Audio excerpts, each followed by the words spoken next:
والصلاة والسلام على سید المرسلین اما بعد فاعوذ باللہ من الشیطان الرجیم بسم اللہ الرحمن الرحیم الصلاة والسلام علیک یا رسول اللہ وعلی آلک واصحابک یا حبیب اللہ۔ انشاءاللہ آج ہم اللہ تبارک و تعالی جل جلالہ کے فضل و کرم سے سورہ توبہ کی آیت نمبر 13 اور 14 کا ترجمہ و تفسیر پڑھنے سننے کی سعادت حاصل کریں گے۔ اعوذ باللہ من الشیطان الرجیم بسم اللہ الرحمن الرحیم وَإِن نَكَثُوا أَيْمَانَهُم مِّن بَعْدِ عَهْدِهِمْ وَطَمَعُوا فِي دِينِكُمْ فَقَاتِلُوا أَئِمَّةَ الْكُفْرِ إِنَّهُمْ لَا أَيْمَانَ لَهُمْ لَعَلَّهُمْ يَنْتَهُونَ۔ ترجمہ کنز العرفان، اگر معاہدہ کرنے کے بعد اپنی قسمیں توڑیں اور تمہارے دین میں طعنہ زنی کریں تو کفر کے پیشواؤں سے لڑو، بے شک ان کی قسموں کا کوئی اعتبار نہیں، ان سے لڑو تاکہ یہ لوگ باز آ جائیں۔ یہاں پر حکم دیا گیا کہ اگر کفار معاہدہ توڑیں اور مسلمانوں کے دین میں طعن و تشنیع کریں تو پھر کوئی عاد باقی نہیں، بلکہ اب ان کا فیصلہ میدان جنگ میں ہوگا۔ دین میں طعنہ زنی سے مراد یہ ہے کہ دین اسلام کی طرف کوئی ایسی بات منسوب کرنا جو دین اسلام کی شایان شان نہیں، یا ضروریات دین میں سے کسی چیز کو ہلکا جان کر اس پر اعتراض کرنا۔ اسی طرح نماز، حج پر طعنہ زنی کرنا، قرآن اور ذکر رسول پر طعنہ زنی کرنا، یا نبی پاک صلی اللہ تعالی علیہ وسلم کی شان پاک میں گستاخی کرنا، یہ سب اسی کے اندر داخل ہے کہ جب کفار نبی پاک صلی اللہ تعالی وسلم کی شان میں گستاخی کریں، آپ علیہ الصلوۃ والسلام کی توہین کریں، تو اس وقت مسلمانوں پر لازم ہے کہ وہ کفار سے جنگ کریں، ان سے جہاد کریں۔ یہ قرآن کریم فرقان مجید کی نص سے ثابت ہے۔ تو ابھی جو پاکستان میں مسئلہ چل رہا ہے، یہی چل رہا ہے کہ فرانس نے جو نبی پاک صلی اللہ علیہ وسلم کی شان میں توہین کی ہے، آپ علیہ الصلوۃ والسلام کی شان میں گستاخی کی ہے، اس کو اس کا جواب دیا جائے۔ تو یہ مسلمانوں پر ضروری ہے، فرض ہے کہ اپنے نبی کی شان کو باقی رکھتے ہوئے کفار کو اس کا منہ توڑ جواب دیا جائے۔ اللہ تعالی ہم سب کو نبی پاک علیہ الصلوۃ والسلام کی سچی پکی محبت نصیب فرمائے اور نبی پاک علیہ الصلوۃ والسلام کی ناموس، آپ کی عزت پر مر مٹنے کی توفیق عطا فرمائے۔ اس آیت کریمہ سے دو باتیں معلوم ہوئی ہیں۔ جن مشرکین سے معاہدہ کیا گیا ہو تو اس معاہدے کے قائم رہنے کی ایک صورت یہ ہے کہ وہ ہمارے دین پر اعلانیہ طعنہ زنی نہ کریں، اگر وہ اللہ اور اس کے رسول کی شان میں یا قرآن سے متعلق کسی کی گستاخی کے مرتکب ہوں تو ان کا معاہدہ ختم ہوا اور ان کے خلاف جنگ کی جائے۔ دوسرا، کفار کے ساتھ جنگ کرنے سے مسلمانوں کی غرض ان کے ذاتی مفادات نہیں بلکہ انہیں کفر کے بدعمالی سے روکنا ہے، اور یہی اسلامی جہاد کا سب سے اہم مقصد ہے کہ ان کفار سے جنگ کرنا، اس میں مسلمانوں کا کوئی اپنا ذاتی فائدہ نہیں بلکہ کفار کو بدعمالی سے روک کر ان کو سیدھے راستے پر چلانا ہے۔ الا تقاتلون قوما نكثوا ايمانهم وهموا باخراج الرسول وهم بدؤوكم اول مره اتخشونهم فالله احق ان تخشوه ان كنتم مؤمنين۔ ترجمہ کنز العرفان، کیا تم اس قوم سے نہیں لڑو گے جنہوں نے اپنی قسمیں توڑیں اور رسول کو نکالنے کا ارادہ کیا، حالانکہ پہلی مرتبہ انہوں نے ہی تم سے ابتدا کی تھی؟ تو کیا تم ان سے ڈرتے ہو؟ پس اللہ اس بات کا زیادہ حقدار ہے کہ تم اللہ سے ڈرو اگر تم ایمان رکھتے ہو۔ ارشاد فرمایا گیا، کیا تم اس قوم سے نہیں لڑو گے جنہوں نے اپنی قسمیں توڑیں اور صلح حدیبیہ کا عہد توڑا، مسلمانوں کے خلاف خزاعہ کے مقابل بنی بکر کی مدد کی اور دار الندوہ میں مشورہ کر کے نبی پاک صلی اللہ تعالی وسلم کو مکہ مکرمہ سے نکالنے کا ارادہ کیا، حالانکہ پہلی مرتبہ انہوں نے ہی تم سے لڑائی کی ابتدا کی تھی؟ تو کیا تم ان سے ڈرتے ہو اس بنا پر کہ تم ان سے جنگ کو ترک کرو؟ یہ بات جو ہے ابو جہل اور اسی طرح کفار مکہ جو بڑے بڑے ان کے بارے میں چل رہی تھی کہ انہوں نے کئی بار مسلمانوں سے عہد کر کے مسلمانوں کو توڑا اور دار الندوہ میں نبی پاک صلی اللہ علیہ وسلم کو مکہ سے نکالنے پر انہوں نے بہت سارے مشورے کیے۔ تو فرمایا کہ ان سے اب تم جنگ کرو۔ پس اگر تم اللہ کے وعدے اور وعید پر ایمان رکھتے ہو تو اللہ اس بات کا زیادہ حقدار ہے کہ تم کفار سے جنگ ترک کرنے کے معاملے میں اس سے ڈرو، یعنی کفار سے نہ ڈرو بلکہ اللہ تبارک و تعالی ارشاد فرما رہا ہے کہ اللہ اس بات کا زیادہ حقدار ہے کہ تم اللہ سے ڈرو۔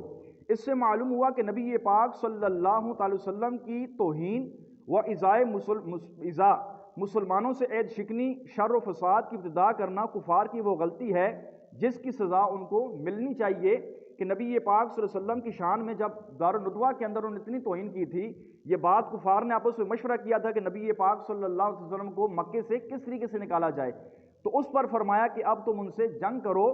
تو مفسر فرماتے ہیں اس سے پتہ یہ چلا کہ نبی پاک کی شان میں توہین اور آپ علیہ الصلوۃ والسلام کو ایذا پہنچانے والے کو سزا ملنی چاہیے۔ جب نبی پاک صلی اللہ علیہ وسلم کے خاکے بنائے گئے تو اس پر شدید نبی پاک صلی اللہ علیہ وسلم کو تکلیف و ایذا پہنچی ہے، اور ہمارا یہ عقیدہ ہے کہ ہمارے آقا و مولا صلی اللہ علیہ وسلم اپنی مبارک قبر میں زندہ ہیں۔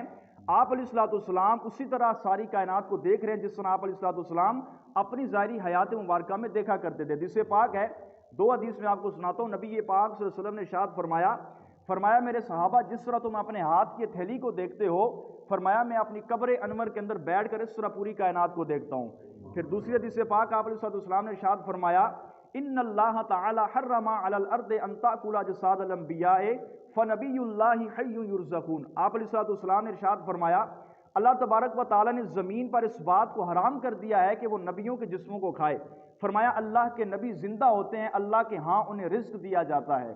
تو آپ خود اس بات سے بھی اندازہ لگائیں، غور کریں کہ نبی پاک علیہ الصلوۃ والسلام کی مبارک وہ ذات ہے کہ جن کے جسم میں اطہر پر دنیا میں کبھی مکھی نہیں بیٹھی ہے۔ رب نے جن کے جسم پر دنیا میں مکھی نہیں بیٹھنے دی، تو اللہ تبارک و تعالیٰ کی ذات کو کیسے گوارا ہے کہ نبی پاک علیہ الصلوۃ والسلام کے مبارک جسم کو قبر کی مٹی کھا جائے۔ تو ہمارے آقا علیہ الصلوۃ والسلام زندہ ہیں، تو آپ علیہ الصلوۃ والسلام کی توہین کرنا اس وقت بھی نبی پاک کو سخت تکلیف دینا ہے۔ آپ غور کریں، اگر ہمارے باپ کے کوئی خاکے بنائے، ہمارے کسی عزیز کے کوئی خاکے بنا کر اس طرح چلائے تو ہمیں شدید تکلیف ہوتی ہے۔ پھر ہمارے آقا و مولا صلی اللہ علیہ وسلم جن کی شان وراء الورا ہے اور جن کی محبت ایمان کی نشانی ہے، جن کی محبت کے بغیر انسان کا ایمان کامل ہو ہی نہیں سکتا۔ نبی پاک صلی اللہ علیہ وسلم کی محبت ایمان کی شرط ہے۔ مصطفیٰ کریم صلی اللہ علیہ وسلم کی محبت پہلے ہے، باقی اعمال بعد میں ہے۔ نبی پاک کی محبت یہ ایمان کی شرط اول ہے۔ اقبال نے کہا تھا نا، محمد کی محبت دین حق کی شرط اول ہے، اگر ہو اس میں خامی پھر سب کچھ نامکمل ہے۔ فرمایا نبی پاک کی محبت ایمان کی یہ شرط اول ہے۔ پیارے آقا علیہ الصلوۃ والسلام نے اپنے صحابہ کرام سے بھی بات، صحابہ سرکار نے فرمایا، حضرت عمر بن خطاب رضی اللہ تعالیٰ عنہ سے نبی پاک نے پوچھا بتاؤ مجھ سے کتنی محبت کرتے ہو؟ آپ نے عرض کیا یا رسول اللہ میں اپنی ہر چیز سے بڑھ کر آپ سے محبت کرتا ہوں۔ نبی پاک علیہ الصلوۃ والسلام نے ارشاد فرمایا عمر تیرا ایمان کامل نہیں ہوا۔ عرض کیا یا رسول اللہ کب میرا ایمان کامل ہوگا؟ آپ علیہ الصلوۃ والسلام نے ارشاد فرمایا عمر جب تم اپنی اولاد سے بڑھ کر، اپنے ماں باپ سے بڑھ کر، اپنے بیوی بچوں سے بڑھ کر، حتیٰ کہ اپنی جان سے بڑھ کر مجھ محمد سے پیار نہیں کرو گے۔ تو پھر آپ نے اعلان کیا تھا کہ آج عمر اعلان کرتا ہے کہ آج عمر کو روئے زمین پر اپنی ماں باپ سے بڑھ کر، اپنی اولاد سے بڑھ کر، اپنے خاندان سے بڑھ کر، حتیٰ کہ عمر کو اپنی جان سے بڑھ کر نبی پاک علیہ الصلوۃ والسلام عزیز ہے۔ پھر صحابہ کرام کی اس محبت کی بے شمار مثالیں پیش کی جاتی ہے۔